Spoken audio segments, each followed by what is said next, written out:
and see the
Madam Mayor, it's 5:33.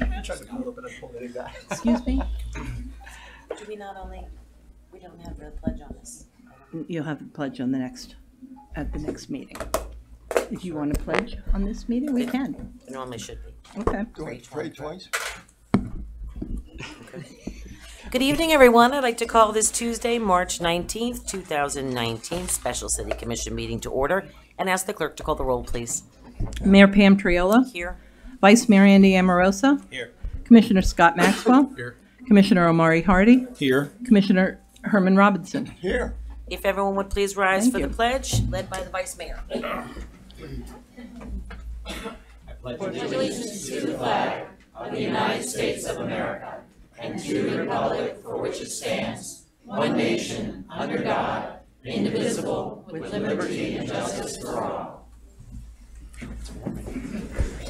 I'd like to take a mayor's privilege, if I might, only because there have been two agendas for this meeting floating around, one of which was the original one, and then there was also one that the one that you have before you, which includes under new business item 2A, and then there was one prior to that that had an item 2B, which was the concession from candidate Tom Copeland.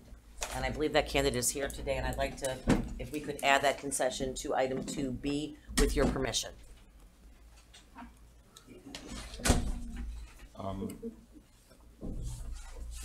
What would be the implication of adding that? I guess because it comes into play in regards to some of the discussions that we'll be having tonight. I just wanted that formality to be placed in the meetings this evening. Okay. Madam Mayor, for clarity, Sure. I have, again, two. I have one swearing in Commissioner Omari Hardy, but then I have one swearing in Commissioner Herman Robinson, but that's not going to be done tonight, correct? Correct. Okay, but you're asking us to put candidate Tom Copeland concession on B on Omari's list? Well, Sorry. not under the swearing in portion, but under the new business portion. Not under his swearing in, but under the new business portion. Okay, so new business Item B B under new business 2 on this one. Of agenda 2. Okay. of agenda 2. Okay, I just needed clarity. So this one is no longer. Is that okay? Do we have consensus? Okay. Consensus. All right, thank you all very much, appreciate it. All right, item 2A, resolution number 07-2019, certifying results of the municipal general election. So moved. Second, Second. all those in favor state so by saying aye. Aye. Aye, all those opposed? Motion carries. What? The item was swearing in of Omari Hardy. No. Well, Is that correct? The election's results? Would someone do a presentation on the results? No, all the results. yes. Madam Mayor, Yes. the results that were certified by the supervisor of election as delivered to the clerk, I guess Monday, and it shows that Commissioner Omari Hardy was reelected, and that the two ballot issues were approved, and that there were two candidates that did not receive a majority of the votes, and there will be a runoff. So that was the... Okay, could legal counsel please explain the procedures and how and why they happen before we go any further? With the runoff. With the runoff? Yes, please. Because our charter requires the person to receive a majority of the votes, there has to be a runoff because that didn't occur in the first election. And we don't have anything in our charter, or there isn't anything in Florida law right now that addresses a concession or a withdrawal of a candidate. So our recommendation is to go forward with the runoff election. Okay, and can you explain about the exact number of votes and why the supervisor of elections stated what they stated? I'm not aware of what the supervisor of elections stated, except that I'm aware that certified results do not show that anyone received a majority of the votes. Meaning 50 plus 1. Can you explain it just more layman's terms, please? Correct. The majority in our charter requires 50% plus 1 in an election to be duly elected to sit up here as a commissioner. Since that wasn't gained in the initial election by the charter, we have to go to a runoff. See it. Okay. Commissioner Hardy? That's. I think everything's been covered. Okay. Vice Mayor? Can you share with the public what day that runoff would be? I believe the runoff is March It's March 26th, 26th. and the results of the, are on the back of the resolution. City Clerk, can you explain now what exactly transpired between the election and today? On the election, I was told that when we left the Supervisor of Elections office on Tuesday night, it appeared that there were two candidates that had the majority vote, and we went ahead and planned for a runoff of those two candidates. On Wednesday, Mr. Copeland came to my office and he told me that he had conceded the election. And there's nowhere in our charter that calls for a concession. I didn't know, so I contacted our attorney's office, and our attorney, because that's something that I would never, I'm not an attorney, I wouldn't be able to make that ruling. So I contacted our attorney's office, and they have been working on it. And we didn't have to have it, we did have to have it. It's been back and forth several times, but I think, from what I understand from our attorney, it's in the best interest of the city to do it this way. And we prepared for it, and we're ready to have a runoff election on Tuesday. Okay. The other one question I have for you is, now, I'm sure if I had a conversation with staff and the city attorney, I'm sure each and every one of you had conversations with staff and the city attorney, I'm sure multiple. One of the things that I brought up was that, can there be an affidavit that's signed by the member who does a concession to say that they conceded the election even though 50+1 was not achieved? And what were the results of that discussion, City Attorney? Madam Mayor, certainly someone could sign such an affidavit. The concern that we have in the City Attorney's office is that even with that affidavit, there is no guarantee that Commissioner Robinson wouldn't see a challenge to them serving in his role for the next 3 years. And our concern was to avoid litigation of that issue from some perhaps unknown person or known person. Even with that affidavit, we recommend following the charter and going to the runoff. That way, whoever is elected at the runoff will then serve for 3 years and not face a potential challenge based on our charter provision. So when you say face a potential challenge, are you saying that Commissioner Robinson, in his position to serve and vote on issues up here on the dais, somebody could actually come back and challenge his vote on an issue? Absolutely. If we were to accept an affidavit of concession and say, well, since the other person who received the highest number of votes, Mr. Copeland, conceded, and then we swear in Commissioner Robinson, there is a risk that then his serving could be challenged through the court system. And based on our research of the issue, it's again our recommendation we follow the charter and go to the runoff. And who was something that would challenge that? Anybody that has an issue not liking the result? Anyone not liking the results. There are 4 folks on that ballot. So you have 2 other folks that could potentially challenge with Mr. Copeland conceding the election. Now, we can't say whether anyone would be successful or not, but there is certainly a bigger risk of litigating that issue versus going through a runoff and having a certain decision after March 26th. Commissioner Robinson? Thank you for extracting or working on an explanation for our dilemmas. The question I have, I guess, is, and we haven't heard from candidate Copeland under 2B, but to be or not to be. That is the question. But That's very literary. if he withdraws his oath of candidacy, does that require an election?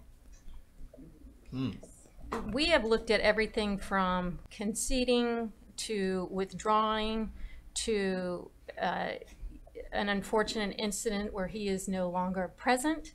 and done basically all research of every area to look to see, is there a case on point? Just to be honest, and there is no case on point, and we can find no legal authority in our charter, in Florida statute, in Florida law, that would allow for any act right now to prevent this runoff because of the language in our charter that says he has to have the majority vote. It's a risk to the city if we don't go forward with the runoff. And how is a change made to the charter, just to refresh everyone's memories? To refresh everybody's memory, he has to get 50% plus one. No, I mean the charter itself. How does the city go about changing the charter? We would have to hold a referendum to change the charter language. So again, we would have to hold a referendum and vote, just like you voted recently on different items. You'd have to go back, and that would have to come up at another referendum to change the charter. And there are varieties of cities that do it many different ways. Many cities do it exactly the same way we do. Some people have loopholes of things that say, in the event of such and such, that may include something like this or a circumstance like this. They might have that. I'm sorry, Commissioner Robinson, did you want to finish? Well, we haven't heard from Mr. Copeland yet, and I don't know to the extent of what his legal comments are going to be, and so I think I'd like to at least hear from Mr. Copeland, and then Melissa, maybe get some other legal advice or different advice in the best interest of the city. I'm good with the best interest of Lake Worth, but to go forward with an election, a costly election, an effort that takes time from staff and the people of Lake Worth, I don't think are that politically motivated to continue. So I would ask to hear from Mr. Copeland, and then be able to get another conversation from our attorney. Agreed. I think we all agree with you. Commissioner Hardy? I'm sorry, just two things. I understand that the affidavit that Mr. Copeland may be willing to sign doesn't necessarily release us from what appears to be our obligation to hold a runoff election. What I do wonder is how that runoff election could function. For example, if Mr. Copeland signs an affidavit that says, hey, I concede, I do not want this office. As a matter of fact, he goes really, really Sherman-esque and says, if I win by some fluke, I will resign the office. How would the votes, for example, be tallied? For example, like could it possibly be the case that people go to the ballot, and whatever they mark, because of an affidavit that Mr. Copeland signs, that the outcome would be more or less guaranteed? Or by having a runoff election, are we opening ourselves up to real uncertainty as to the outcome? That's my first question. The second question is the date set in stone? Do we have to have it? Does the charter say that we have to have it 2 weeks from the original election day, or to give Mr. Robinson some time, for example, to spread the word that there is indeed a runoff election, that his who was his opponent has now conceded? Can we give him time by adding another week to it? Does the charter require us to hold it 2 weeks after? It's just a question. So there are two questions there. As to the first question, I believe pursuing the runoff election, that would be held in accordance with law. So there would be nothing to change how people voted or who they didn't vote. It would be the ballot, which is on the next meeting's agenda, with Commissioner Robinson's name on it and Mr. Copeland's name on it. There would be no change to that ballot as it would appear in a runoff election. So I'm not sure if that answers your question, but there would be no change to that. I believe the charter does require the runoff within 2 weeks. I'm not sure if the charter actually says 2 weeks, but it's always been done. That's a huge difference. We have a contract with the supervisor of elections. Hold on one at a time, folks, please. Commissioner Hardy has the floor. Go ahead. Okay, so if the charter does not require us to hold, here's my concern. Commissioner Robinson probably should get something in the mail to every voter in the city that explains what's happening right here today, because this is a select few of the community of voters out in the city, okay? These people in the room know what's going on. The people who live all throughout the city might not know the details of this, okay? And so he should be able to put something in the mail that will tell this story. Unfortunately, it's Tuesday. The post office stops guaranteeing timely delivery as of today, right? So if you were to put something in the mail literally right now, it wouldn't necessarily get to every voter in time for the election.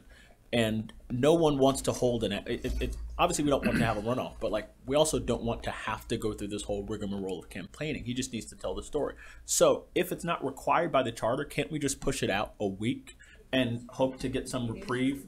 If Quiet in the chambers, please. and we should see if it's required by the charter to hold it 2 weeks from now. I understand it's required to hold a runoff, but I'm not sure if there's a time frame.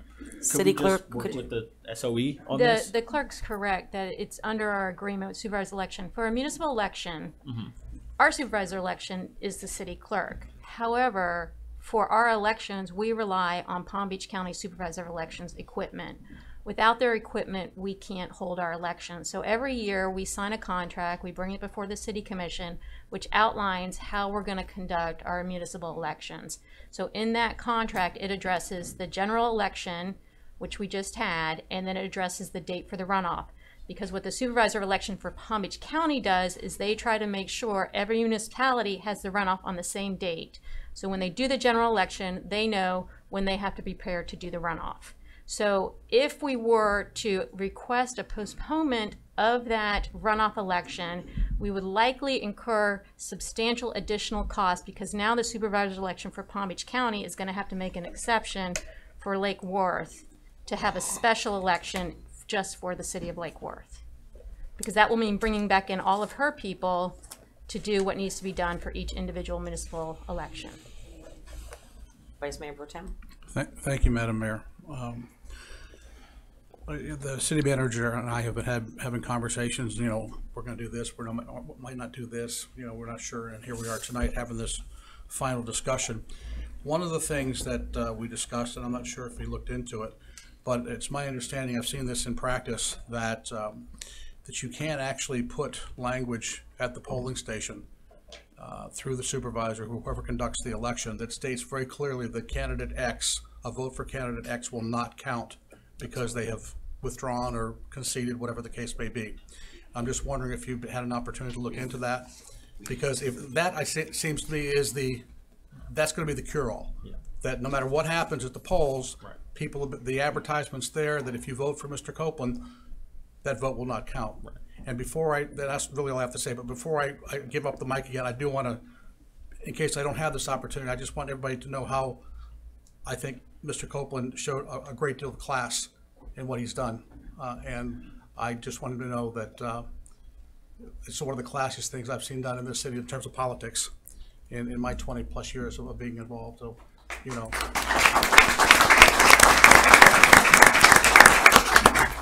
just in case I don't get an opportunity to say it later. No, I'd like, Commissioner Robinson, you have your light on still? I do. Okay. I was just, the fact that the runoff is actually potentially more expensive than litigation, because the litigation is pretty firm that the election was clear. That said, if we're going to have an election on the 26th, what's the time required to put other items on this ballot in terms of changing the charter? Yeah, I can't do that. I don't believe that there are any at There this is point. no other It's leading up to the first initial election, not the runoff. The runoff is a continuation of the original election. Okay. Okay. I just Mr. wanted to Copeland, make- would you like to come up? I'd like to ask him to come up. Scott had a question that wasn't answered. Did you have one? Well, I just wanted to know if the city manager followed up with legal team on that suggestion that, a posting be made at the polling station that indicates that a vote for candidate X would not count, therefore assuring that every vote cast would go for Commissioner Robinson. Right. And we have in our research reviewed that issue.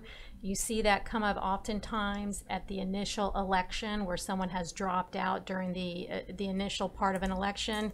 The same thing we keep falling back to, which is unfortunate, but we can't get past the provision in our charter that says there has to be a majority vote to sit up here. And I wouldn't be doing y'all a good job if I didn't tell you that there are risks with that provision in the charter, that if we don't go forward with the re-election, we could risk litigation based on that provision, even if the county supervisor of elections was willing to put something up at the ballot that said, Mr. Copeland has conceded, he's withdrawn, he's waived all of his rights to a re-election.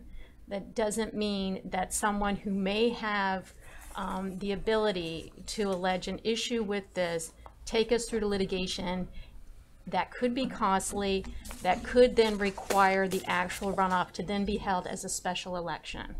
So now you're talking about a litigation cost and then having to potentially do the runoff anyways. So the cost to the city in that scenario is much higher than going through with the runoff election pursuant to the charter at this time. Madam Mayor? Commissioner Hardy? I don't think what Commissioner Maxwell is saying is that he doesn't want to hold a runoff election. What he's saying is that if we hold a runoff election, which we would do to avoid any litigation or question about Herman Robinson's rightful place on this dais, could we put something on the ballot that says a vote for Mr. Copeland does not count, right? Basically, that it basically will not be counted, to make sure that it's a question, which is what I believe what Commissioner Maxwell expressed. And so what I'm saying is that possible? I don't believe that's possible, because I believe if someone actually votes for Mr. Copeland, even with that disclaimer, their vote will have to be counted for Mr. Copeland. And as the state of record, the ballot's already done.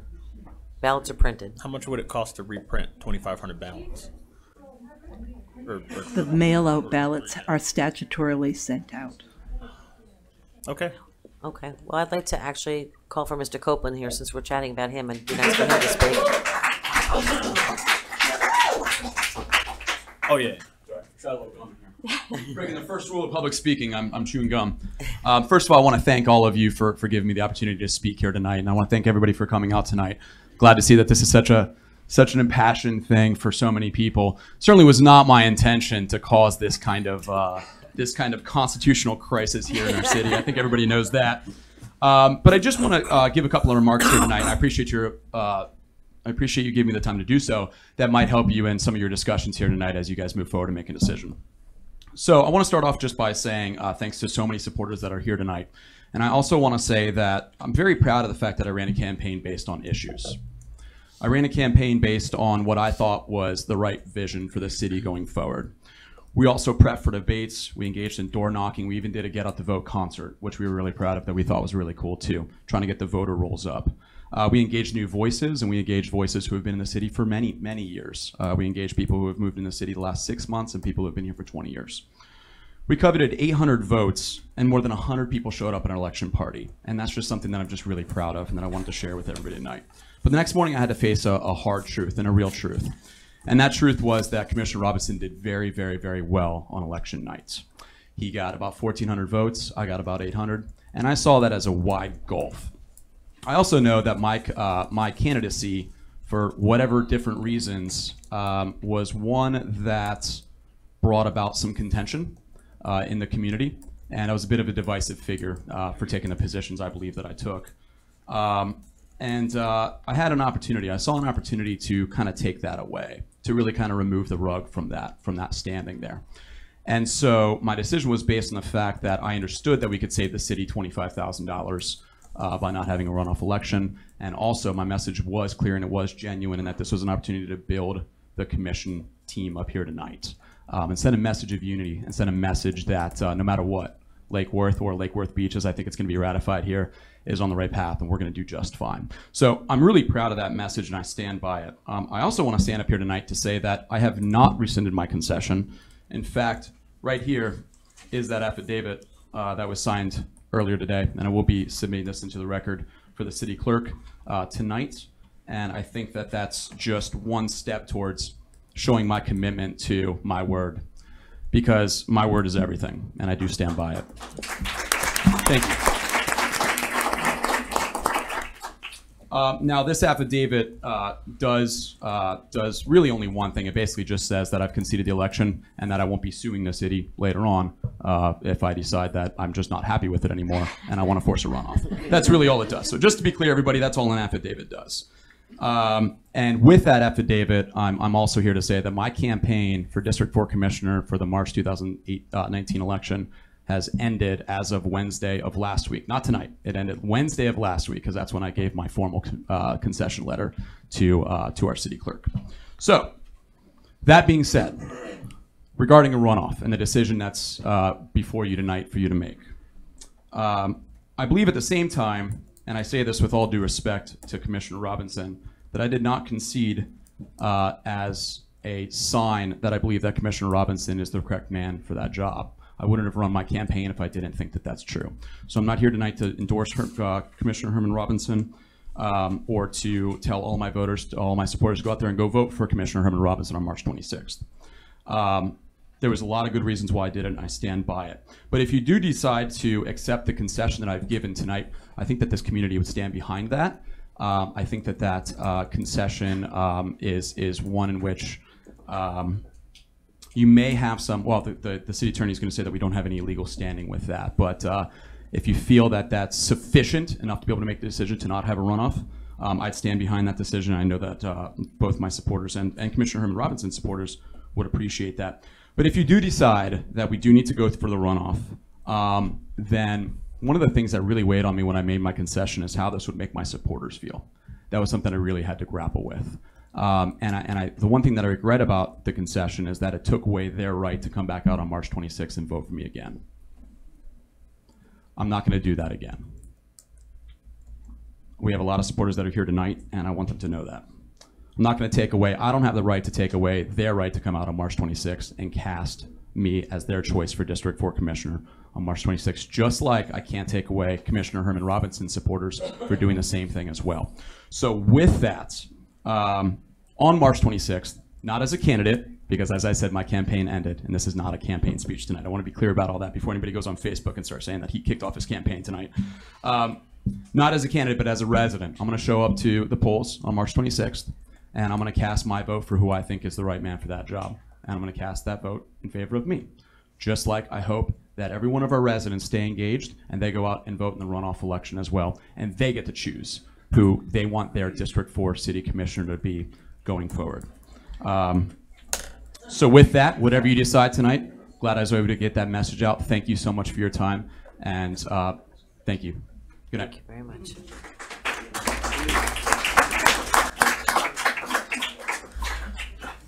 Okay, thank you very much. In the time that I've been here, this is definitely unprecedented. And a sticky wicket, as they say. I want to thank you, Mr. Copeland, very much for your for what you did, and same thing that that Commissioner Maxwell said. We go through a lot in this community, and sometimes election times get very hairy, and we don't often see sometimes our favorite sides of ourselves in any direction. And I know how harrowing that can be because I've been through it, the best and the worst. And what you did took a lot of guts, and I'm very proud of you, and I'm proud to know you. Thank you. All right, well, that was item B, and we actually voted on the first item. It was a motion and a second, and actually we were on to the second, because this was the second item. That card wasn't in at the time of the second item. I would certainly like to hear from Ms. James. Okay, well, also, we had a motion and a second, and that motion was approved, which was item A. Item Correct, City A. Clerk? Yes, ma'am. We already made the motion, and the motion was approved. Motion Right, was but- made by but Maxwell. This is Yes. item B And this is that was for- added to the agenda. And this is item A. I think she meant, B? Okay. Yes. If it's B, then that's fine. Yes. Okay. Is Elaine Johnson James? What is item B? it is a concession issue in District 4. Under item 2. Hi. Hi. Good evening, and thank you for the opportunity. I'm Elaine Johnson James. I'm an attorney, and in the full disclosure, I'm a good friend of Mr. Robinson's. And a friend of Lake Works, I actually did some legal work for you many years ago. So a couple of things have been said today that don't make any sense to me as an attorney. And then I just want to put them out there for you all to think about. One is, who would have standing, which is an important legal issue. Who has standing to sue if the city decides not to have a recount? Under your charter, there were only two people whose names legally could be on a runoff ballot. One was Mr. Robinson, one was Mr. Copeland, because your charter is very, very clear that only the top 2 vote getters could be on the runoff. So even in the unfortunate circumstance that Mr. Copeland had dropped dead on March 13th, the number 3 vote getter would not have been allowed to step into his shoes and be on the ballot of any runoff. No disrespect, Mr. No. Circumstance, right? Yeah. So, but the reason I raise the issue of standing is because if Mr. Copeland has indeed conceded and has signed an affidavit saying he won't sue the city, then the only person with standing to sue the city has publicly stated that he will not. I would highly recommend to you that you ask your city attorney to get an opinion from the Attorney General of the state of Florida about what one should do in the situation where one candidate gets such a high number of votes that the other candidate, who was the only candidate entitled to participate in the runoff or as an opponent, what do you do under that circumstance where he says, I don't want to run, I concede, must my municipality still spend $25,000 on a runoff? I'd be very surprised to find out that the answer is yes, you must. But I think at a minimum, since $25,000 is $25,000, not to mention what Mr. Robinson would spend and what Mr. Copeland would do, right. I think that it's worth that inquiry. And that's typically what happens when a local municipality does not know what to do on a statewide issue. Is you ask your Attorney General. Okay? Thanks for the opportunity. Thank you. City Attorney, I know that I've asked 5 attorneys. Ms. James, is it? Yeah. She brings up a valid point, and it's a point that I actually spent most of the weekend researching, and that is that when someone challenges, say, if we accept Mr. Copeland's concession, and someone challenges whether or not we should have gone for the runoff, they do have to allege a special injury. And there's plenty of case law that supports that there's been some recent cases, the one involving Wexler and Lepore, the one involving Palm Beach Gardens as of most recently, where the courts have not required a special injury in an election law case. And in a municipality, what governs our election is what it states in our charter. And that's why I keep going back to the charter provision that deals with getting a majority vote. And that is what we're most concerned about, that would force us into litigation from anyone. And so that's why we continue to recommend the runoff election, because we are not confident that someone has to allege a special injury to pursue this litigation. Vice Mayor? I too asked the question to multiple attorneys, and I know we called the new supervisor for election, and what was most concerning to me, and the attorney alluded to it, was we have been sued in the past over a lot of different things, and it's held up the project. For instance, the Gulfstream Hotel. And Commissioner Robinson could make a decision and be the 3rd vote on something that is large in our city. We have a lot of new development coming in. We have a lot of, and it could be put on hold because someone, anyone can sue anyone. Someone could sue us and hold it up because they challenge whether he really got the 50+1. So that's concerning to me. I don't want to have a runoff like anyone else. I don't want to, and those were my questions. How can we save the people $25,000? Do we have to, and I want to thank the attorneys for looking at so many different things and reaching out to different attorneys in different fields and just trying to, get an answer, a right answer, or an answer that works for everyone. But I don't think there's any real right answer. But I am concerned that, moving forward, that Commissioner Robinson could make a vote that could hold up development in the city for whatever reason. So those were some of my concerns moving forward. Madam Mayor, Yes. I think the other thing that Ms. James said was to request an opinion from the Florida Attorney General. And that's a good recommendation. It's also something else that we thought about. But I don't know that you necessarily want to raise this issue to that level because you live and die by those opinions. If the Florida Attorney General says, well, your charter says they have to win by a majority, then you live by that decision of the Florida Attorney General, and then you have to have a runoff. So you take a risk when you ask the Florida Attorney General for an opinion. In my opinion, and Glenn Torsivia's opinion, the safest bet for the city to do, based on the charter, is to go forward with the runoff election. You will quell any kind of litigation to whoever is placed in the seat. If we take the risk, accept Mr. Copeland's affidavit and his concession, and the fact that he's not going to sue the city, we run the risk of litigation. We, as the city attorney, will be happy to defend you in any kind of litigation like that, but it's not a risk that we think the city should take on. And I echo Commissioner Amoroso's comments, because we don't know what form or shape this litigation could come in. Could it be someone that doesn't like a 3-2 decision? Could it come tomorrow if we say we're accepting the concession? We just don't know. Could we be crossing our fingers for the next 3 years and hoping to slide by? Always knowing in the back of our mind that there's this risk. We spend another week, we will have the question answered, and we can go forward without litigation on the issue. Vice Mayor? And just for the record, how long does it usually take something to come back from the Attorney General? It really depends. They usually try to work with you, but what they typically ask you to do is first we have to get the commission's approval to request that opinion, and then they like for you to write the opinion for them, and then they do their own research. So that it could take a week, it could take less time if they moved it at the top of the letter, but I don't know that a question on the city's charter during an election, it may get them to do something quicker. I can't really answer that. Thank you. Commissioner Robinson? This has been a very positive thing for Lake Worth. Mr. Copeland mentioned the campaign. I'm really proud of all our citizens in Lake Worth. I'm proud of a conversation up here, and I think this represents a whole new sea change in the politics of Lake Worth, and I'm certainly looking forward to my reelection.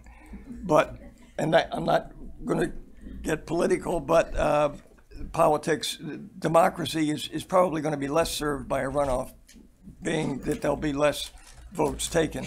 But in the interest of moving Lake Worth forward, I'm going to call the question and congratulate those people that did vote. I can't congratulate the people that didn't vote, and you know, shame on them. I talked about voting before, and this is how important it is for our name and for our respect in our self-respect. Elections are very important. So I call the question to have an election on the 26th. Okay.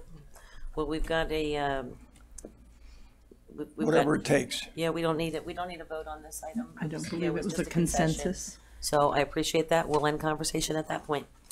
All right. At this point, we have the swearing in. Madam Mayor, I would just feel more comfortable if I could do it. When you gave him speech, is sure. that okay? Sure. But first, you're going to do your swearing. You have to swear in now. Melissa is getting us ready.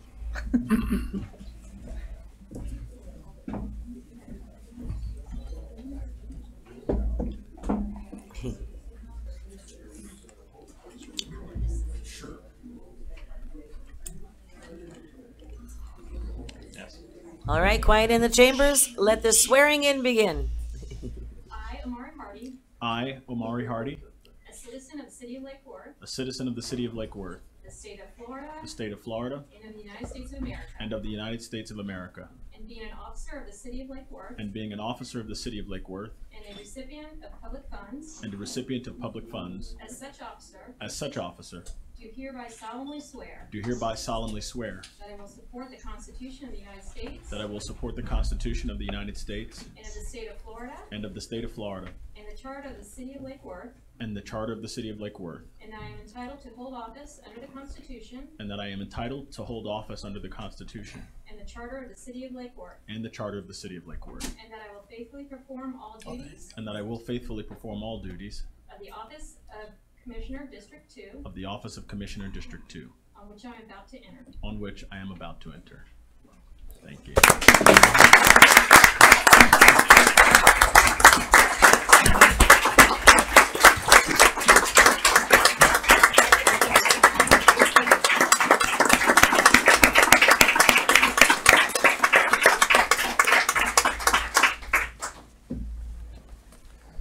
I want to say thank you to everyone who is here, and to Madam Mayor, to Mr. City Manager, to the City Attorney, and to my fellow commissioners and my fellow residents of Lake Worth Beach. 2 years ago, I stood in front of you all and raised my right hand and swore an oath to do your work. Today, after a long and challenging campaign, I had the privilege to swear that oath again. And truth be told, I could swear that oath 10,000 times, and yet on time 10,001, I would feel no less honored and no less grateful than I feel right now.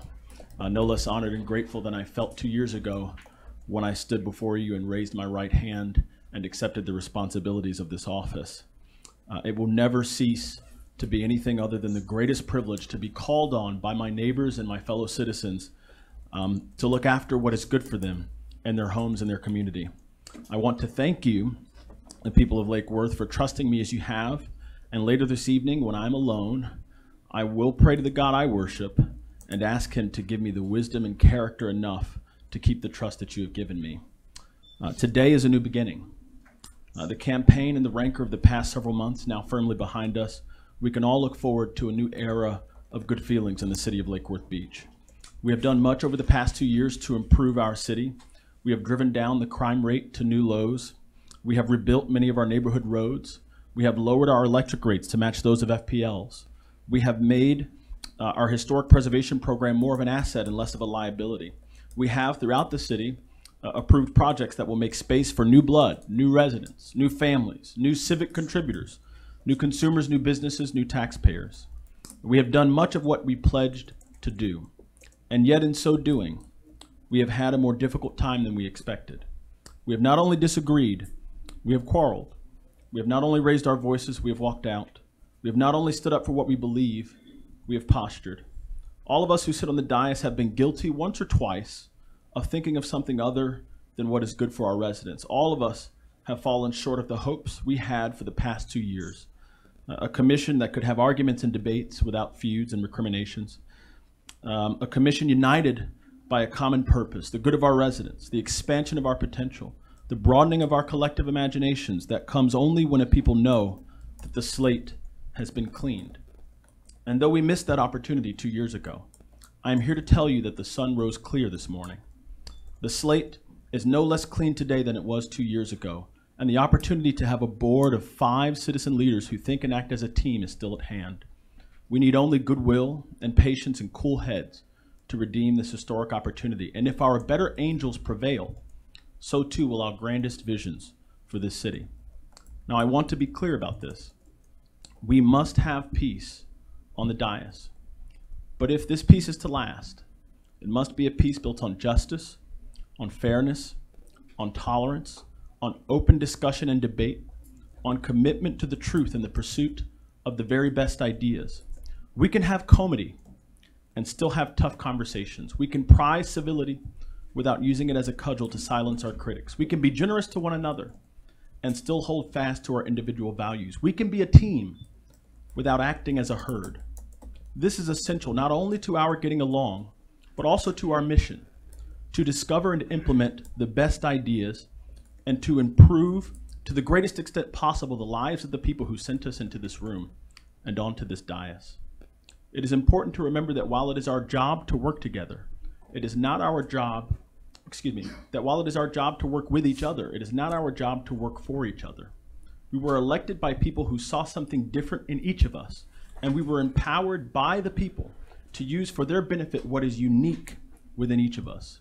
When we smooth over our differences rather than resolving them, when we remain silent or defer to one another, not because we heard a better argument or a more accurate set of facts, but rather because we fear conflict and dissension, we do a disservice not only to ourselves but to the people who sent us here. Let us remember that the clash of ideas is the sound of democracy. Looking forward, I have high hopes for this body and even higher hopes for this city. I believe that we are on the brink of achieving our potential. I believe that in just a few short years we can grow this city, improve its finances, build on its historic charm and character, serve its poorest residents, and ensure that no matter how we grow, they will always have a place here in this city. We can work outside the box to improve our schools and increase the life chances and opportunities of our youngest residents, the future of Lake Worth Beach. We can set aside more green space in every neighborhood. We can advance on the vision of this city as one that serves everyone, not just equally, but equitably. We can be what we have the potential to be. That is our charge. That is our responsibility. We can start today, and we can get it done. Thank you all. May God bless you.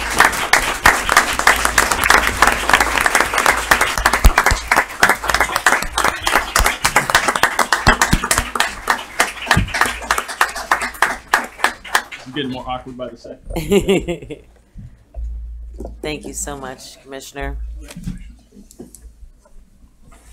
Motion to adjourn. I'll entertain a motion to adjourn. So moved. Second? Second. All those in favor state so by saying aye. Aye. All those opposed? Motion carries unanimously. All right. We're going to move right on to our next meeting.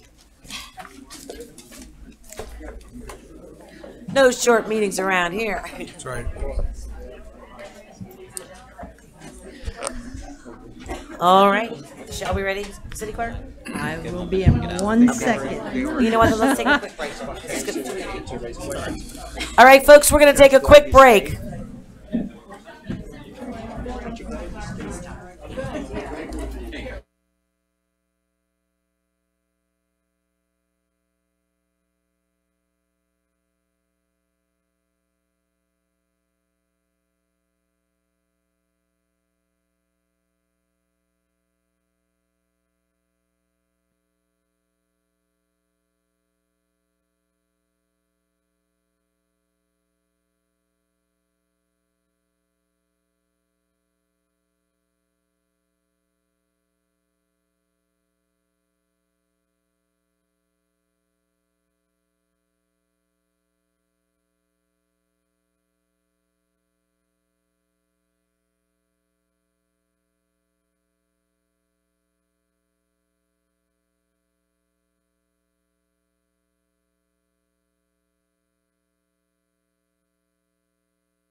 Thank you. Is there something broke with this? No. This chair goes all the way back. I don't like chairs that go all the way back. Madam Mayor, it's 6:34. Good evening, everyone. I'd like to call this Tuesday, March 19th, regular City Commission meeting to order and ask the clerk to call the roll, please. Mayor Pam Triolo. Here. Vice Mayor Andy Amoroso. Here. Commissioner Scott Maxwell. Here. Commissioner Omari Hardy. Here. Commissioner Herman Robinson. Here. Thank you. If everyone would please rise for the invocation on behalf of Commissioner Robinson. Invocation. Invocation. May our efforts be blessed with insight, guided by understanding and wisdom. We seek to serve with respect for all. May our personal faith give us strength to act honestly and well in all matters before us. Amen. Yes, I will. Pledge allegiance to the flag of the United States of America and to the republic for which stands one nation under God, indivisible, with liberty and justice for all. Okay. Additions, deletions, reordering? Yes. Yes. Which ones? Well, I would like to postpone 12A 12A is, in the interest of experience. okay. And I would like to pull 9R 9R. in the interest of better communication. Okay. All right. So pulling new business 12A and moving item R from the consent agenda to new business A. Actually, B moves to A and A moves to, they have to do that way. I can put it wherever I want. You can do it whatever you Here, let want. me rephrase that. Item R, 9R is being moved to 12A.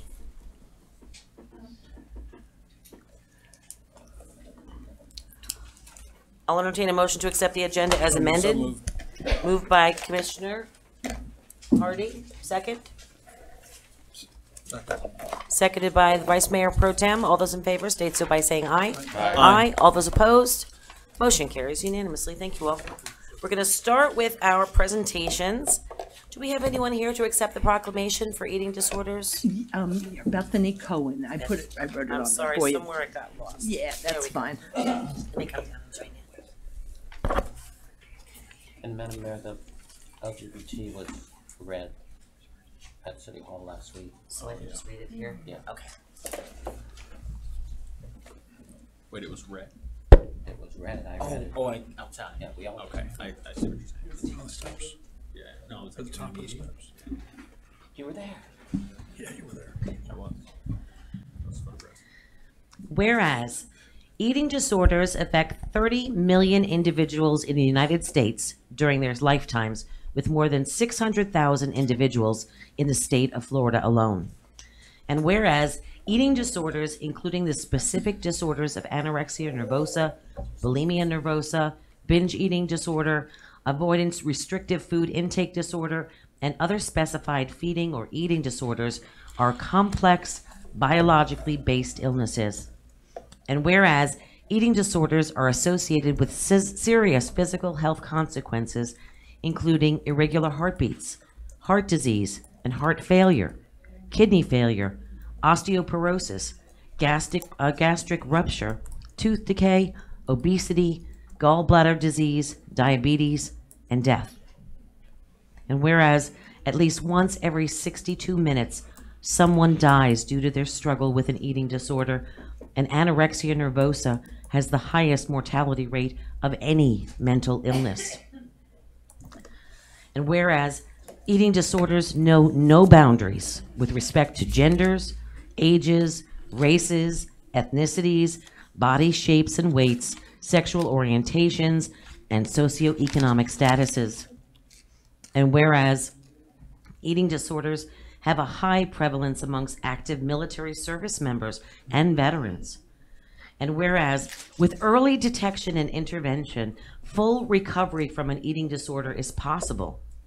And whereas the Alliance for Eating Disorders Awareness, a 501c3 nonprofit organization, is the premier eating disorders organization in the state of Florida dedicated to providing programs and activities aimed at outreach, education, and early intervention for all eating disorders.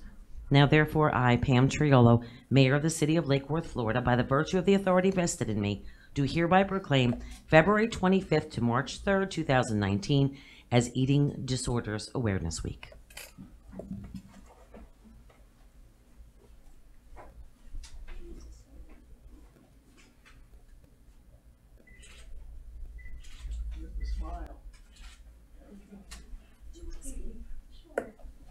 I just wanted to thank Lake Worth for acknowledging Eating Disorders Awareness Week. As you heard, we lose a life every 62 minutes, and it has the highest mortality rate of any mental illness. So we as the Alliance truly appreciate Lake Worth for acknowledging and making awareness to this cause. Thank you. Thank you. Thank you.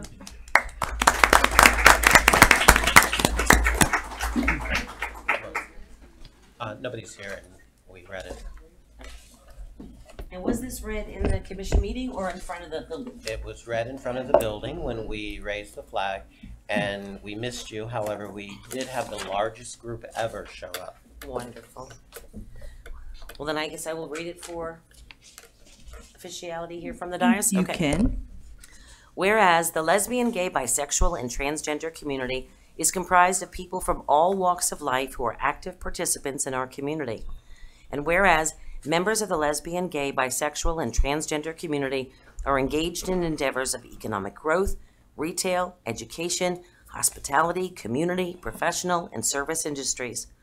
And whereas the City of Lake Worth has a proud history of striving for equal opportunity for all of its residents and employees, and in 2007, the city entered into a groundbreaking public-private partnership with Compass, the Gay and Lesbian Community Center of the Palm Beaches, to provide social services, recreational opportunities, and a state-of-the-art community center for all residents by renovating a city-owned surplus building.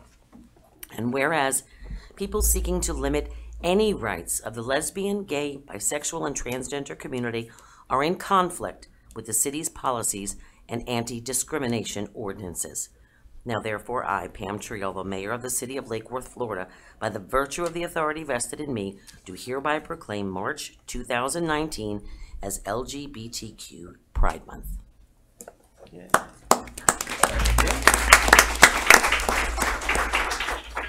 And thank you, Commissioner, Vice Mayor, for being there to do the honors for me. You're very It's welcome. the first one I missed on all these And years, I since they began. sent your apology. Thank you. Okay, we'll move on to our commission liaison reports and comments. I'd say we got a full night, so keep it brief. Would you like to start, Commissioner Hardy? I've said enough. Glad to be here. Thank you. Vice Mayor Pro Tem? Thank you, Madam Mayor. Just a couple of things. We haven't met, obviously, since the Street Painting Festival, and another unbelievably wonderful weather weekend for that event, and crazy crowds, and it seems like it gets bigger and bigger every year. So congratulations to anybody and everybody that had a role in that, the volunteers. Thanks to city staff and everybody for another, what looks to be a very successful street painting festival. And speaking of painting, I was just dismayed to learn, unfortunately I read about it in the paper, of I guess the tagging, the desecration, if you will, of a mural here in our downtown. And it made me ask the question, and I've asked the city manager, and I don't know if you've looked into this and have any answers for us this evening, but what we can do going forward to protect, if you will, with some sort of a coating on these murals, so you know these thugs, these people don't get the satisfaction, if you will, of achieving whatever they think that they're achieving. Is that something you've been able to look into, and do we have some kind of an action plan set forth for that? I'll use the mayor's privilege to allow it. Madam Mayor, Vice Mayor Pro Tem, we're putting together some figures on what it would take to put the special coatings on the major murals in partnership with the building owners. I do believe they did catch the knucklehead. Good. But I don't want to confirm that. And it was just to be clear, as I understand it, it was a tag. It wasn't something that was, while it was defacing the mural, it was more of a tagging symbol. So that's not justifying it or saying it wasn't a serious and egregious thing. It shouldn't have happened. But it wasn't anything that was defacing intentionally that particular mural, from what we understand. And like I said, I think they caught the guy. Okay. And finally, I just want to, tell everybody how happy I am with the election results, and welcome Commissioner Hardy back to the commission. Or do I welcome you back? You really never left. But congratulations to you, and to you, Commissioner Robinson. I guess we're just going to have to get out there and have a little block party at each one of the precincts here next week to make sure everybody understands there's really only one choice on the ballot. So I'm looking forward to that. That's all I have, Madam Mayor. Thank you. Commissioner Robinson? I'm looking forward to continuing to serve. Really fantastic street painting, bigger and better next year. A pretty good St. Patrick's Day parade too. We love a parade. And I look forward to the change that the candidates, all of them, Kathy, William Joseph, Richard Guercio, and Tom Copeland, and Commissioner Hardy brought to the change in sense that we are still all Lake Worth. When the elections are over, we're good to go for the good of Lake Worth. And that's it for me. Thank you. Vice Mayor? And I know you told me to keep it brief, but I have a long list because we haven't been here, so I'll try to go through it quickly. First, I want to send my heart and prayer out to our very special friend Madeline McKendry from the Lake Worth CRA, chair of the CRA. She has been battling cancer, and her cancer has come back, so she is in the hospital. I spent a couple hours with her today, but I want to send on behalf of all of us, I make sure that you were there with me today, and our hearts and prayers goes out to her. I attended the TPA on your behalf. One thing that jumped out at the TPA is they had listed 45 locations that were heavy areas for traffic, where they would look at redesigning for traffic and or lighting. And they had 45 on the list. Lake Worth 10th Avenue was not on the list. So on behalf of Palm Springs and myself, I spoke because Palm Springs is having the same problem we're having on the west side, trying to go south, and east side. I know Commissioner Hardy had met with some powers to be, and I shared that, and I said we still don't have a solution. And I was hoping that the TPA could help us, so they're going to reach out to our city manager and work on that, so hopefully we can come up with a solution on behalf of us and Palm Springs. We had mentioned the flag raising on behalf of Gay Pride Month. We were sorry to miss you, but like I said, it was the largest crowd we've ever had. I was Thanks a lot, Vice Mayor. Well, it is 31 years of Compass and 50 years of Pride, so it's a good time. I spent Palm Beach County Days in Tallahassee, lobbying on behalf of the city and all our agenda items, and then also on behalf of the Palm Beach County League of Cities and the Florida League of Cities. St. Patrick's Day was great. I'm very honored to be next year's host, so that was a nice surprise. Went to Tallahassee, came back for a day, headed to DC for the National League of Cities. I sit on the Economic and Development Board for the National League of Cities on behalf of the residents of Lake Worth, and we always up here say if you're not at the table, you're on the menu. I can assure you that we are at the table. Spent some time listening to Kellyanne Conway and Dr. Ben Carson, and also had breakfast with Booker, which is running for president. So it was a full array of party, and we're getting a lot of information that can work here in the city of Lake Worth.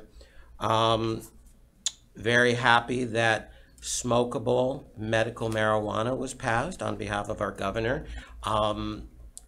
Having a juice bar, I deal with a lot of cancer patients, and it's very important that these things are available for people in need.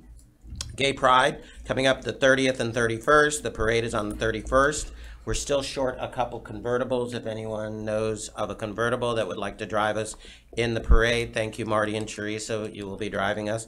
A lot of people that drive us, the convertibles, they no longer have convertibles, so we're missing 2. Somebody can ride on my motorcycle, We'll but work on that. they have to wear a kilt. I'm in, baby. Back in Tallahassee on Sunday for the Florida League of Cities. I sit on the transportation board, and we'll also, be checking up on the things that we're lobbying for. Palm Beach County League of Cities meets tomorrow. I am always going to mention 2020 census. Both the mayor and I have been working hard to make sure that we meet with all the different groups, and we'll be asking for your support to make sure that everyone in the city is counted. Very, very important. And one thing is April 1st, everybody in the city of Lake Worth on April 1st gets counted. We need the tourists that we rely on their monies. We need them to be counted because majority of them are always here on April 1st. We need to make sure that if you live in a condo that have seasonal residents, they're here on April 1st, they need to be counted here. This brings money and services to the city of Lake Worth, and it's only every 10 years. You're going to mention flossing. The only thing I wanted to close with is people, tell your friends and neighbors to vote.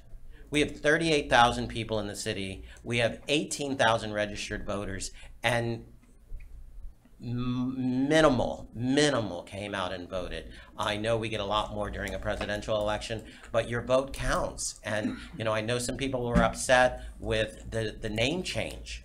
And, whether you liked it or you didn't like it, you didn't vote on it. And, you have to tell these people to get out and vote because, again, your vote counts and it makes the difference in the city of Lake Worth. Thank you. Thank you, Vice Mayor. Speaking of Tallahassee. You were hanging out there, too. Wearing a track. 3 times in 2.5 weeks?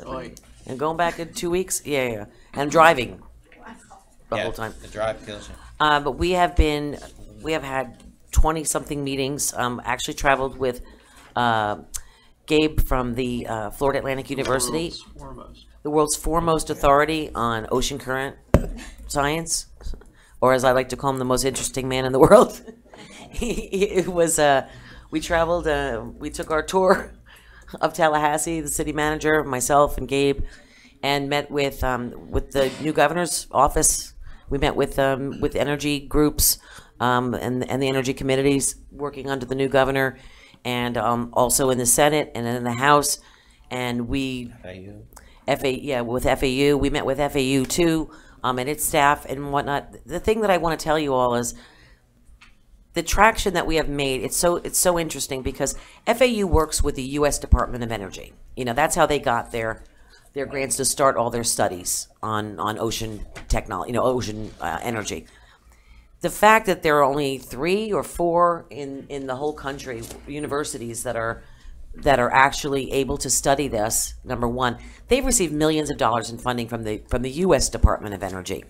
This project, Gulfstream Current Technology, is something that could be an industry cluster for the state of Florida itself, because there are only a few places in the world where the Gulf Stream is close enough to actually harness, where it's affordable enough for a city or a town or whatever to do it, and we're the only municipally owned electric utility between the Keys and Fort Pierce. So the ability to actually harness it, because it's the closest off our coast, and that we have our own electric utility, gives us the opportunity, and we have already met with people, scientists from all over the globe that have been testing in streams and lakes and other types of things. They've never had the consistent ocean, they've never had the consistency of the ocean Gulf Stream to actually harness the power. It's not like wave or tidal, which is intermittent. It's not like solar. Sometimes the sun's out, sometimes it's not. And this is something that the U.S. government has taken extremely seriously. They've changed some of their models to actually look at this.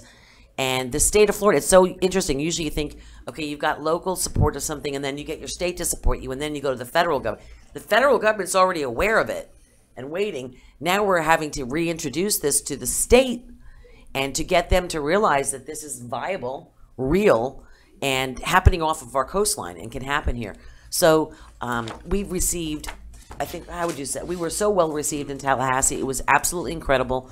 We got moved through the House. Basically, in Tallahassee, you have to be heard to be in both the House and the Senate to be considered for an allocation of funds in any way, shape, or form. And we're looking at actually the first phase of this, which is getting the permitting to create a docking station. State will get involved after that. Private sector may get involved after that, as with any energy projects. But this is the first step in actually getting there.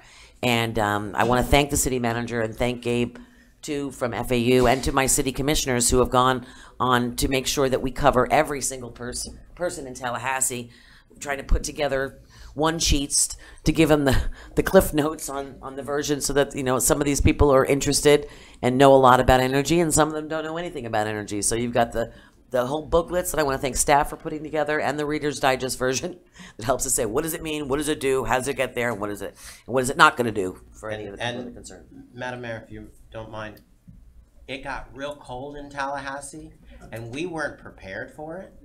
And at one point, the mayor said goodbye, and then we ran into her again, and I said, what are you doing back? I thought you left. She's like, no, they just called us back. We have to go back. The governor, we're literally getting into my car to leave, to come back the 6.5 hours, and the governor's office called, right? The governor's office called and said, we'll finally give you that meeting. And I went, I've been waiting all from the governor's office. So I said, that's it, put it on hold, and got back and but it was really cold. Parked the car and did it. But thank you to everyone that has helped, and we will continue on this legislative session. TPA, thank you for covering for me. Also, just in reference to that, I think Jamie submitted probably this year more projects that have, you know, great projects for all of our different communities than ever before. I think we've maxed out our submissions this year. We've gotten so many ducks in a row here in the city. I want to thank staff for that we have the ability to have shovel-ready projects ready to go. And many of those, I can't wait for Jamie to come back and tell you all about some of the projects we submitted, and I'll keep you posted. I'll be pushing for them.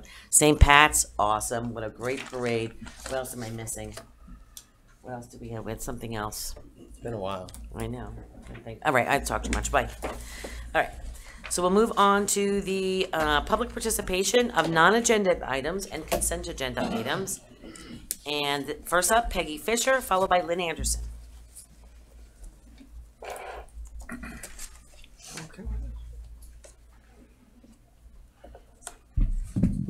Peggy Fisher, 508 North A Street. I want to congratulate Commissioner Hardy on his reelection and look forward to the results from the runoff election next week so we can congratulate another commissioner.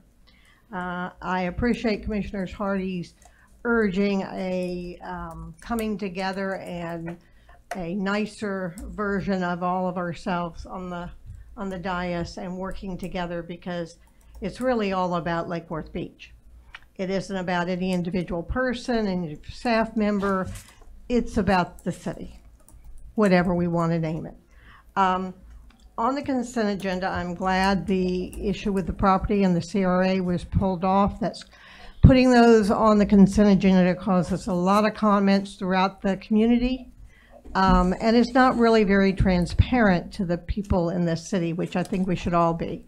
I also think the residents and a lot of us who come here on a regular basis owe a little bit more of an explanation about why no backup online anymore and why we have to come to City Hall to get any backup. And we should also think about all the people who would like backup, who work 8 to 5 or those hours and can't come to City Hall when City Hall is open, how to make backup available to those members of the public.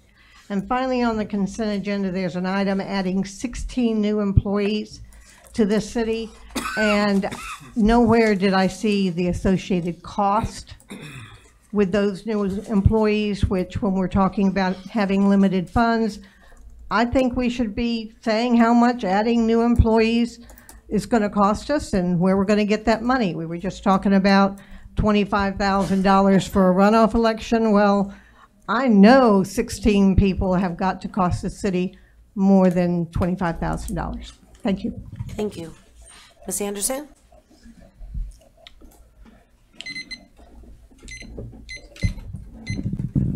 Gosh, this is so close. Lynn Anderson, 2204 Lake Osborne Drive. I want to wish congratulations to Omari Hardy on his landslide election. Great speech tonight as well. And I really have to say that this is one of the most uninteresting elections that I can remember in a really long time. If it weren't for Tom Copeland coming to my community on his skateboard, it would have been totally boring, and I wish Tom hadn't left so he could hear that. The passage of the two amendments is, in my opinion, a travesty and never should have been put on the ballot to begin with. Changing the name of the city is significant, and it should have taken a supermajority vote. 1,402 voters have the power to change their name after 106 years. And since you did this, since all of you on the dais put this on the ballot and voted to do that, it's time now to put term limits on the ballot on the next election. Okay?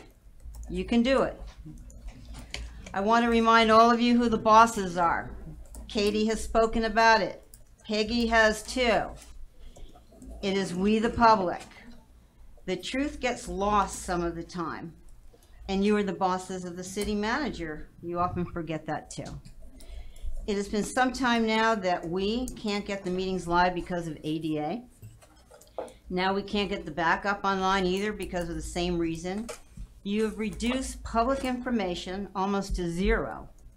And I'd like you all to get the problem fixed, okay? And explain it as Peggy requested just prior to my speaking. Thank you. Thank you. All right, are there any more cards? That's it, Madam Mayor. Seeing there are none, we shall move on. Approval of the minutes, I'll entertain a motion. Second. Moved by the Vice Mayor Pro Tem, seconded by Commissioner Hardy. All those in favor state so by saying aye. Aye. Aye. All those opposed? Motion carries unanimously. Consent agenda, remember we have moved item R off the consent agenda to new business. So the consent agenda will contain everything except item R. I'll entertain a motion. So moved. Moved by the Vice Mayor Pro Tem. Do I have a second?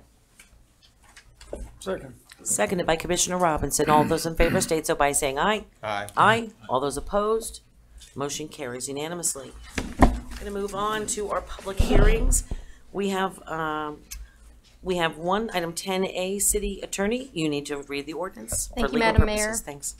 Ordinance number 2019-02 of the City of Lake Worth, Florida, amending Chapter 19, Article 7, Sections 19-100 through 19-119 of the City Code of Ordinances, entitled Communication Facilities in the Right-of-Way, updating the definitions and making other amendments to Chapter 19 to reflect recent changes in state law, providing for severability, the repeal of laws in conflict, codification, and an effective date. As this is the second reading, the presentation was done during the first. Any other discussion on this item before we go to vote? Okay, I'll entertain a motion. So moved. Moved by the Vice Mayor Pro Tem, seconded by Commissioner Hardy. Any public comment cards? No, ma'am. Seeing there are none, all those in favor state so by saying aye. Aye. All those opposed? Motion carries unanimously. Moving on to new business, we moved item R from the consent agenda. That was the agreement for purchase and sale of real property with the CRA, and that's moved to item 12A. Commissioner Robinson? I just, with the importance of our property being changed or transferred to anybody, we're transferring it to the CRA, which is a good thing. But it demonstrates the lack of communication and the importance of information to the public, that they don't start generating their own stories. I know the election process generated a lot of confusion.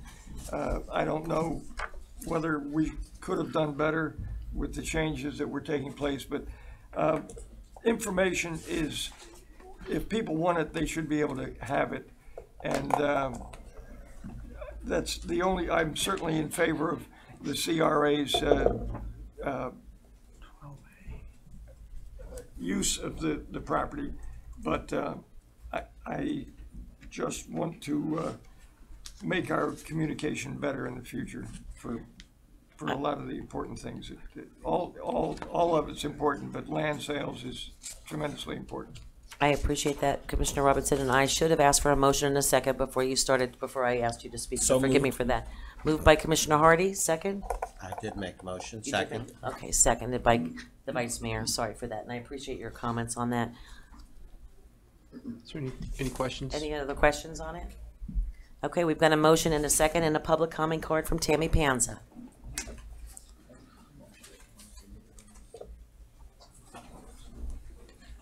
Hi there, Tammy Penza, 160 North L.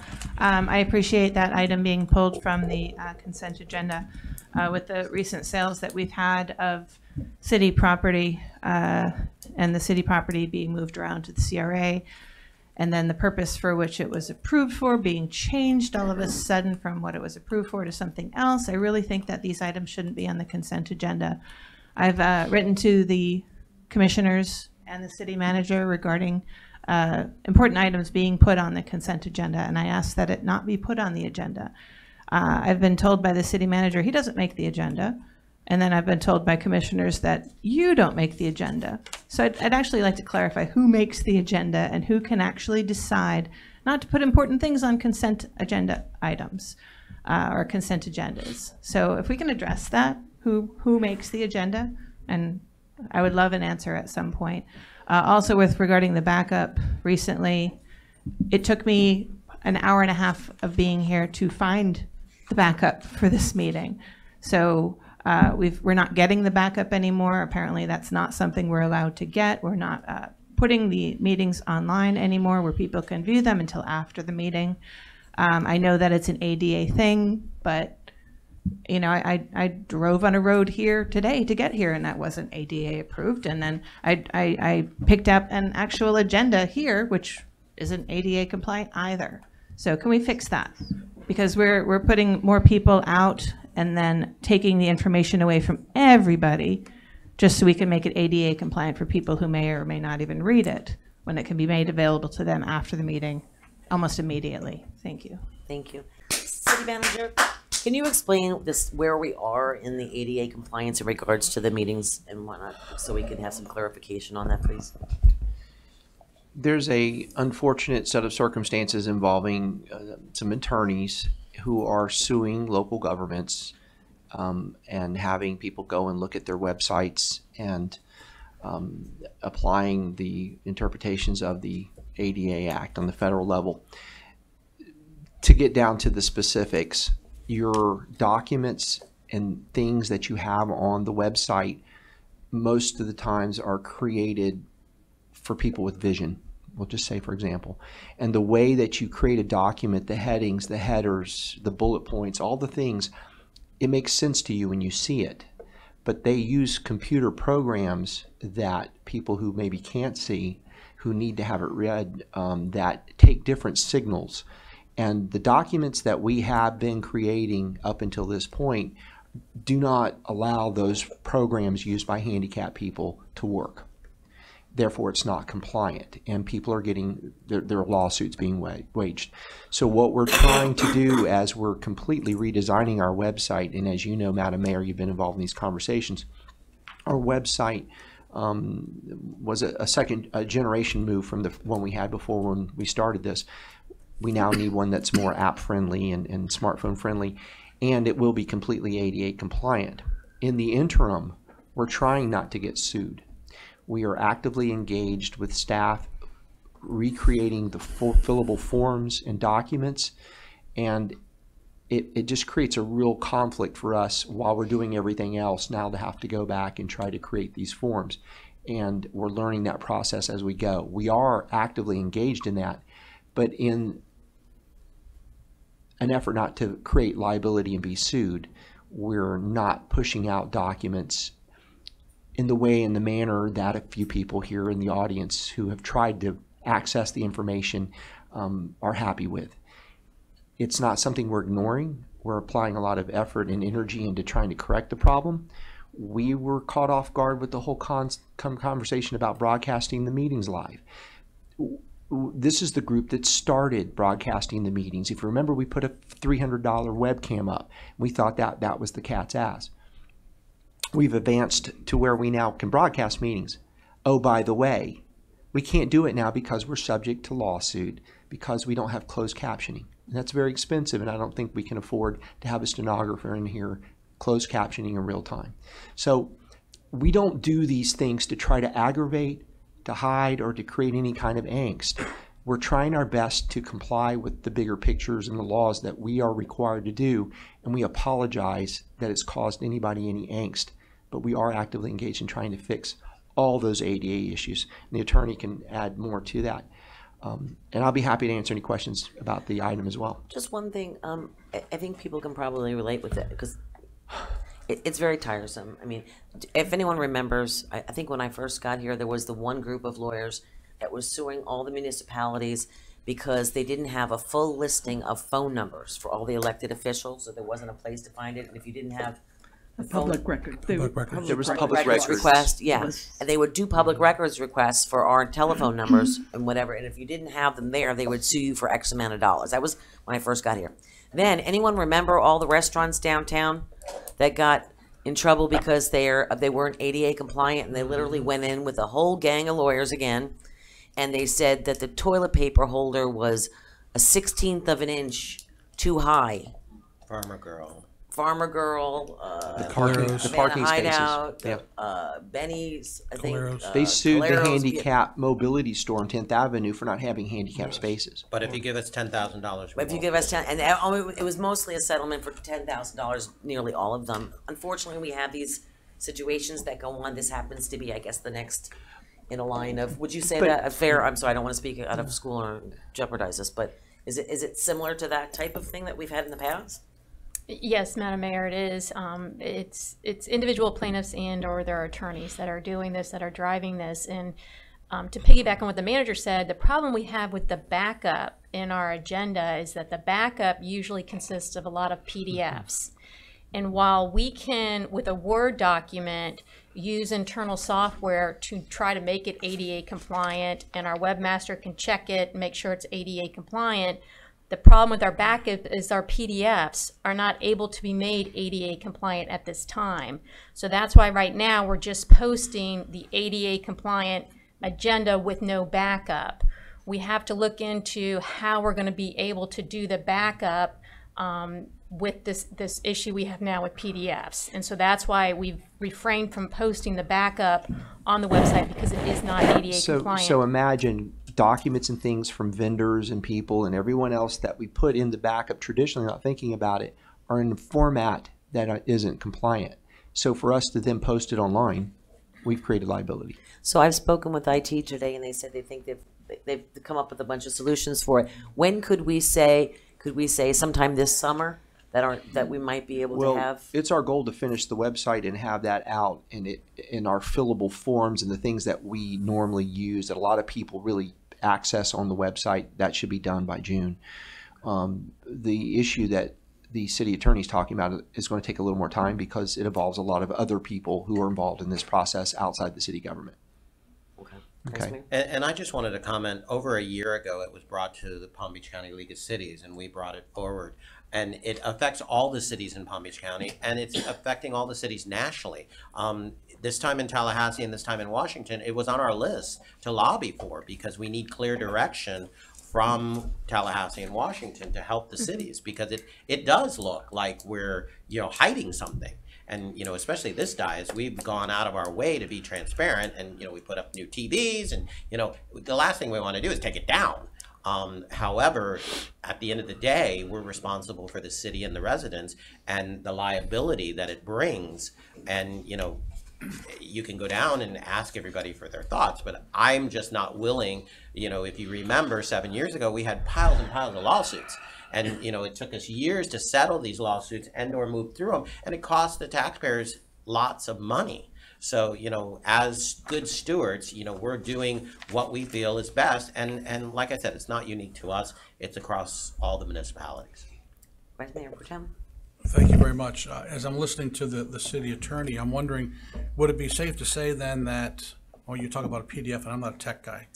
You know, I kind of get that you can do something and manipulate the Word document to kind of be ADA compliant. Correct. So are you saying that Adobe, the creator of the PDF or whatever, that these folks have figured out how to get ahead of the technology because PDFs cannot be converted? Is that what we're talking about here? It is. You're so technical. There's software that they're creating to address this issue, but just to understand like our process with contracts, we will generate a contract in-house. We will email that in a Word document to the vendor. The vendor will then print it out, sign it, scan it back into their computer, and email it to us. And that's often what ends up in the agenda if we haven't received the original back. Right. But the original is also an issue because they printed that out, signed it, and mailed it to us, and then we have to scan it in. So both documents, either coming straight from the vendor or coming straight out of the city clerk's office, has been scanned in and is now in a PDF format. So that's where our struggle is to figure out how we can take those documents, like we do our Word documents now, and make them ADA compliant to include the vendor's signature on it as well. Well, the thing is that PDFs just can be, the text from a PDF can be extracted and turned into a Word file. Yes. Meaning most PDFs can, I believe so. So you could extract it, put it in a Word doc, and then if you can change it up, I mean, I know that I do that in my business. And we're talking about looking at maybe some type of electronic signature, what other things we can do that will then solve this issue. Gotcha. Yeah, we can bring this back as an item. Thank you. Just, I mean. I'm sorry, he just has his follow-up. So I'm also wondering too, if it's, I'm quite sure this is possible. I know it's maybe a little bit of an inconvenience because of, you know, we used to do it a certain way, but in the interim, I'm wondering if it would not be something we would suggest that our residents, if they want the backup, to simply bring a flash drive, a zip drive with them to the clerk, and the clerk can give them the entire file in a zip drive. Is that something you all can do? Absolutely. I know it's a little bit of an inconvenient, but, you know, again, there's certainly no effort afoot here to create barriers or obstacles to the information. It's just a matter of us trying to be a little conservative when it comes to, you know, these unscrupulous lawsuits or lawyers or whatever. Commissioner Hardy? Yeah, I would just be, that's a wonderful idea. I would just be wary of allowing people to put their flash drives into city equipment. We don't know what's on the flash drive, just to protect the city. As an alternative to waiting for us to figure this out technologically, could we post on the city's website unsigned, for example, copies of contracts, and in the Word document have, you know, this has been signed by such and such, until we get that squared away technologically? Is that okay? Absolutely. That's one thing we're looking at, Okay. but unfortunately it's not limited to that. So like the item you just considered, there's a PAPA map that's in there. There's other things that end up in our backup that actually aren't self-generated from Lake Worth as a Word document. So we are looking at all those avenues, and perhaps if we bring this back as further discussion, we can provide some examples of solutions that we're looking at. Okay, thank you. Okay, thank you all. Is there any question on the item? No, It was pulled. Thank you. We've got a motion, did we? Yeah, we have a motion and a second. Did we vote? We voted? He did not vote yet. All those in favor state so by saying aye. Aye. All those opposed, motion carries unanimously. On to new business. This is 12B. City Attorney, you need to read the ordinance. Thank you, Madam Mayor. Ordinance number 2019-04, the City of Lake Worth, Florida, amending Chapter 23, Land Development Regulations by amending Article 1, General Provisions relating to Division 2, Section 23.1-12, Definitions, by amending Article 6, Environmental Regulations, Section 23.6-1, Landscape Regulations, and for other purposes, and providing for severability, the repeal of laws and conflicts, codification, and an effective date. I'll entertain a motion. So moved. Second? Second. Hello. Hello, Madam Mayor, Mark Stivers, Deputy Director for Community Sustainability. We have prepared for you tonight a brief presentation on the ordinance. I just want to make sure that because this is the same ordinance that was brought forward during the workshop, you'd like us to walk through it again, or if you're good, we can move it on to second reading. I leave it up to you. I think that I have some concern over some of the items on here. Are there any questions that we could just extract those items? just to bring out to the public some of the items that were more controversial the last time. Some of the items that we asked you to go back and rephrase. Mm-hmm. Could we highlight those items? Sure. Thank you. We have to go through all of them, but the ones we asked for.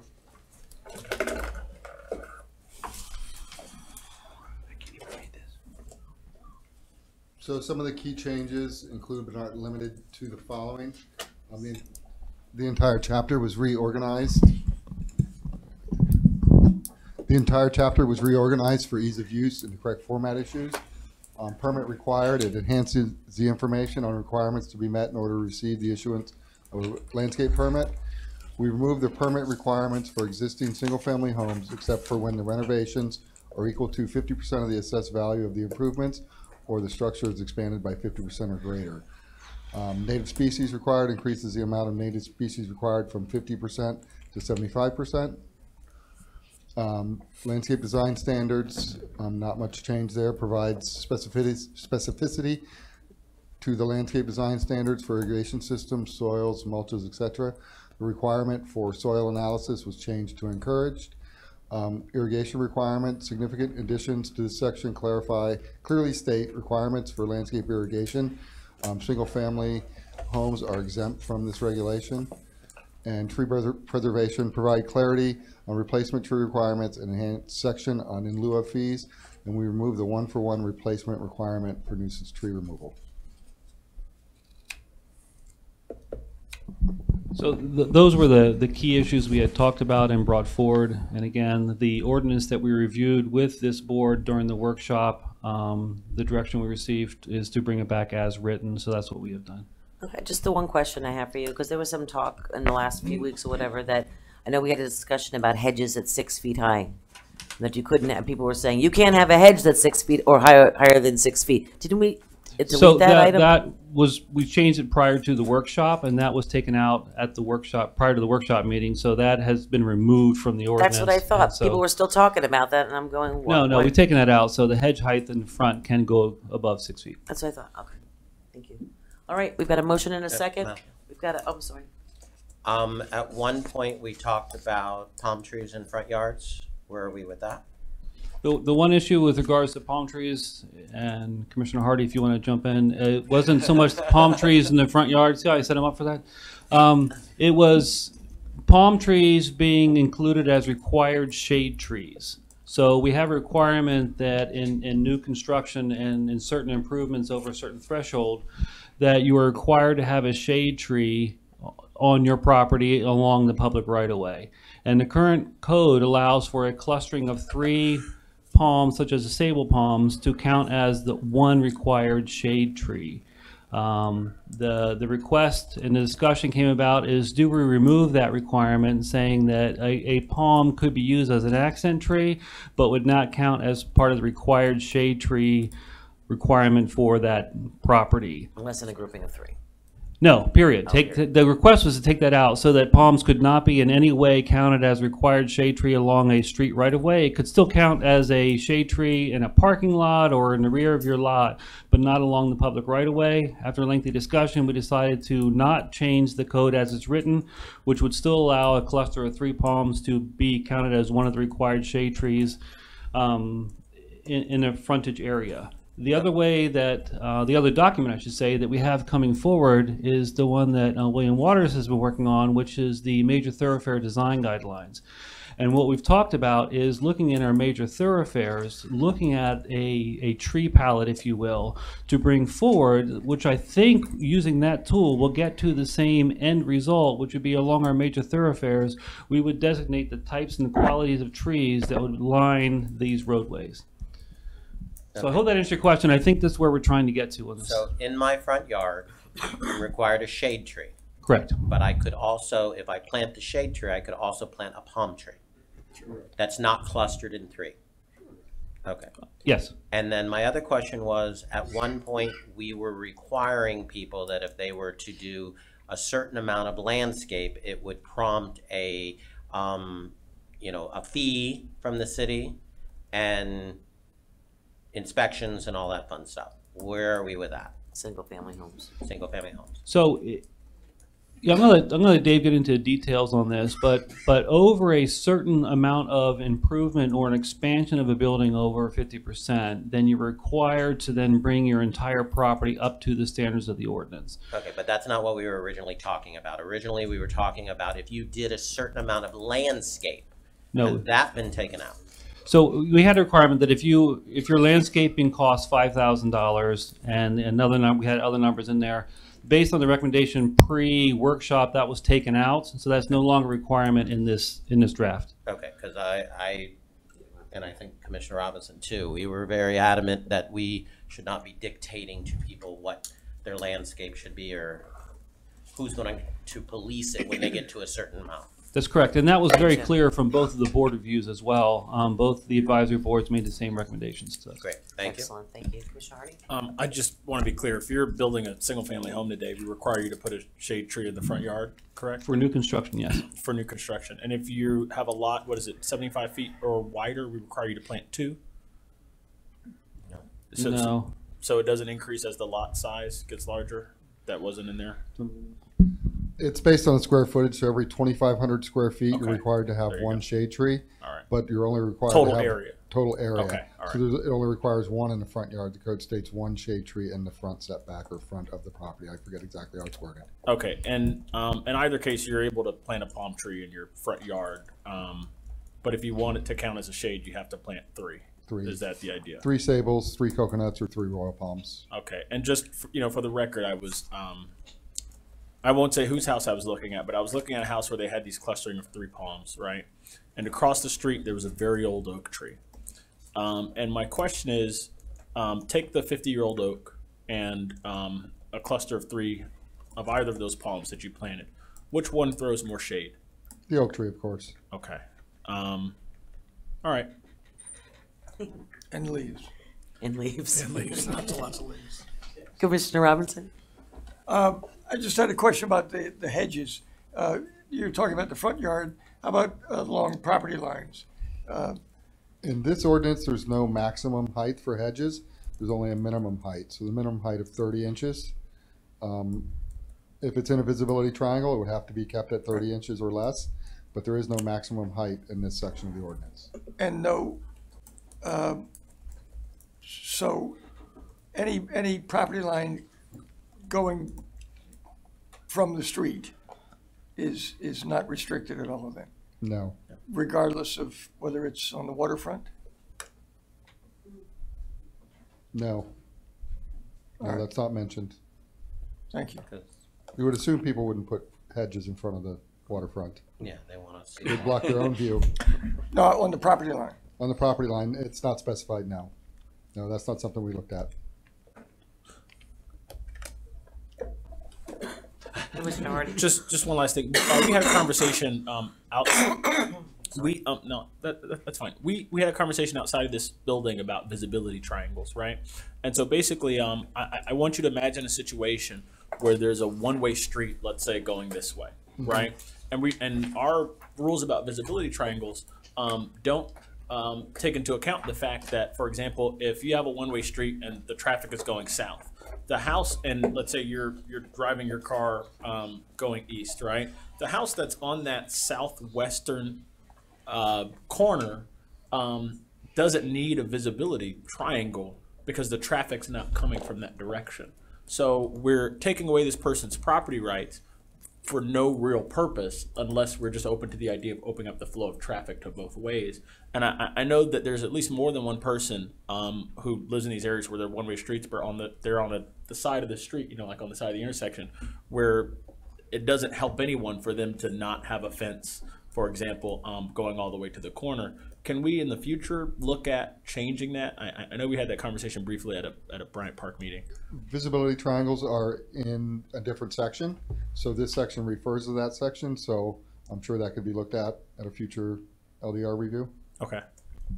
Just a quick point on that. I understand your point. That's for motorized vehicles, but you still have pedestrians and bicycles going both directions. So it remains a safety factor to ensure that somebody backing out can clearly see any potential conflict coming from either direction. Okay. I've got my visibility triangle on the edge. All right, thank you. We've got one card, Jack Potenza. Hi, Jack Potenza, 2607 Holy Cross Lane. The first thing I want to say is that the gentleman put a lot of time into this ordinance, and an extreme amount of time. They've gotten some feedback. Unfortunately, trying to get a copy, the latest copy, because of the ADA was difficult. A couple of the residents came down to just get a copy of it, and I guess the master was stolen, or they had difficulty, as was previously expressed. Also, it was said that if they needed a copy, they had to pay for it. I think if we're dealing with this ADA stuff right now, we should at least make free of charge copies to our residents without them having to pay for it. Concerning this issue, I just had one thing on here. They've incorporated a number of the residents' feedback in this, but because I don't have a latest copy, I just got to say it. For the part that was the 60% maximum grass on permeable space, I don't know if that was addressed or not addressed. Maybe I don't need to say anything because it's already been taken care of, but there was some discussions about a certain minimum permeable size before that is implemented. If you have a very, very small amount of permeable space on your property, and then you're reduced by 40% how much grass you can put in it, that is something that I think makes no sense. If you have a small amount, it's not using that much water to begin with. It is your house. So that is a concern, and I think, though I can't directly ask them a question, you can. Is there still a maximum of 60% grass on permeable space, or do you have to reach a certain minimum amount before that gets kicked in? That's all. Thank you. Staff? That section is still in here. It reads, for the development of single-family and duplex residents, no more than 60% of the pervious lot area shall be planted in lawn grass. A minimum of 20% of the pervious lot area shall be planted in shrubs and ground covers. That's it, you're done. No more talking.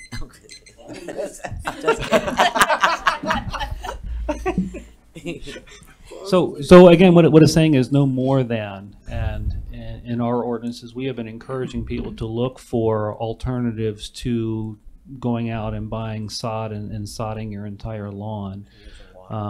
That adds cost, takes it's water and everything else. So we encourage property owners to look for alternative methods or alternative plants that still look nice, would create a nice curb appeal and streetscape along there, but not necessarily requiring that we put sod in the entire yard. How does that fall into the, when we get into permeable, because a lot of people, because of the drought and not wanting to use water, whatever, they've either xeriscaped or they've used more pavers that, you know, non-concrete, I guess permeable, right? Mm-hmm. Permeable surfaces, pathways, and things like that through their yardways. Do we still, does this still comply now with the way it's worded? It does still comply, and I want to make sure that everyone is clear that we're talking about two issues. One is the amount of landscaping that is on, and the type of landscaping that's on your parcel.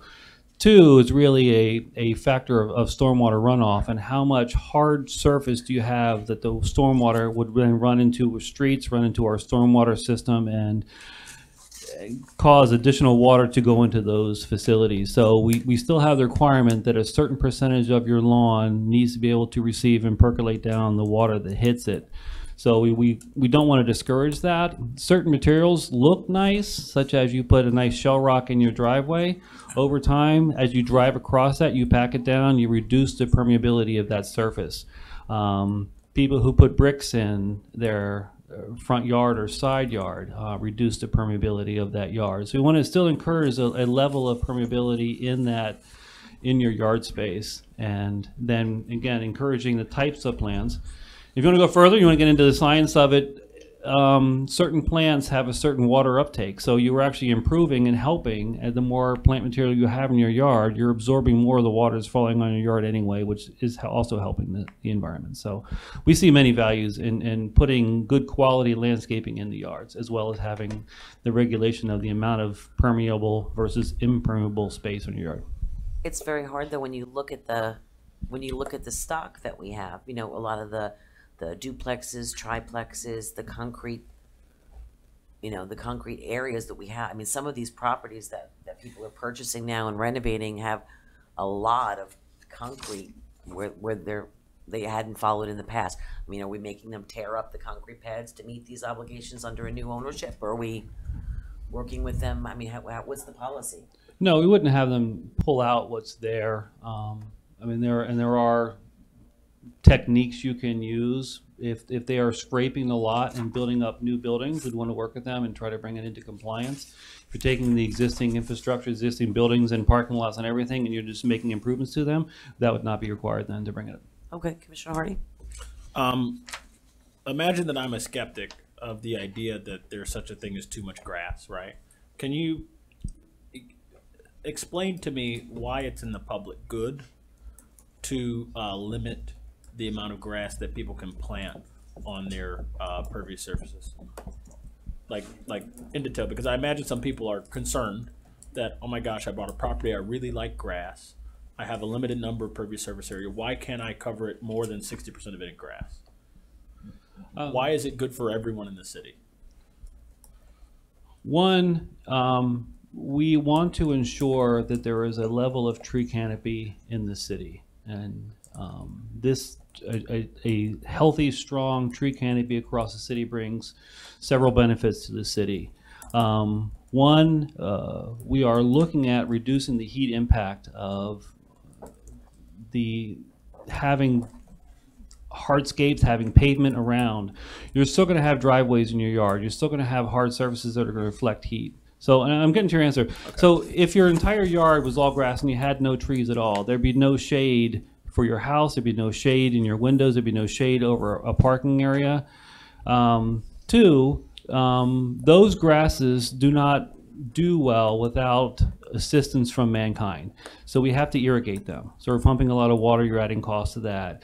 Rarely can you have a nice lawn that looks clean and maintained without adding some sort of anti-weed agent, be it a herbicide or something else, to keep it clean, because we have strict regulations on, you know, not having a lawn full of weeds. And if you don't take care of it and you don't watch it, it will be taken over by weeds. So now you're spraying a lot of chemicals and other things, unless you have the dexterity to go out there and manually pull all those weeds. It's hard to maintain that and maintain a certain quality and look and a certain curb appeal of this city.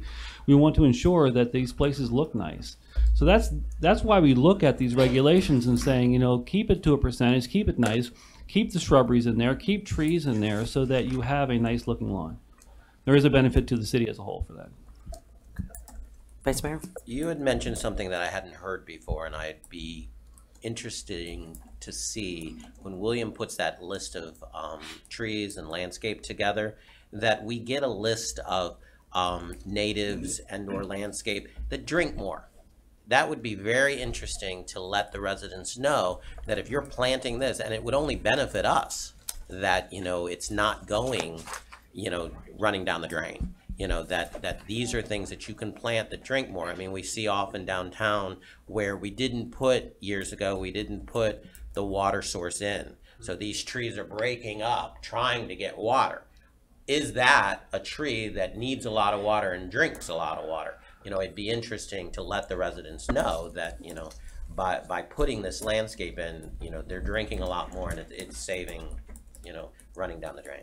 Absolutely, and there are good data tables out there that show the amount of water uptake or transpiration that occurs in different plants.